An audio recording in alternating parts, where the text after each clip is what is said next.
আসসালামু আলাইকুম ওরহমতুল্লাহি ওবরাকাতু। আজকের আলোচনা বিষয় হচ্ছে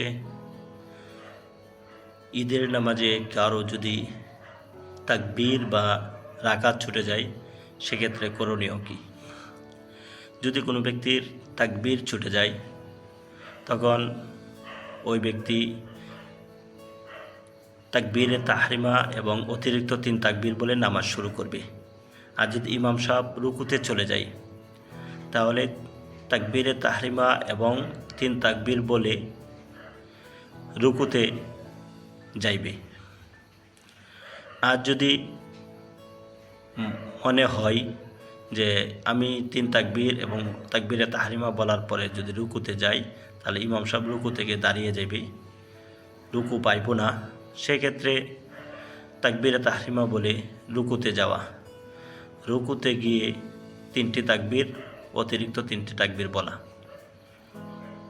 এটা হচ্ছে তাকবীরের ক্ষেত্রে। আর যদি কোনো ব্যক্তির রাকাত ছুটে যায় সেক্ষেত্রে ইমাম সাহেব সালাম ফেরানোর পর ওই মুক্তাদি ব্যক্তি মুসল্লি ব্যক্তি সে দাঁড়িয়ে যাবে, দাঁড়িয়ে সূরা ফাতিহা এবং অন্য একটি সূরা পড়ার পর রুকুতে যাওয়ার পূর্বে অতিরিক্ত 3টি তাকবীর বলে তারপর সে রুকুতে যাইবে।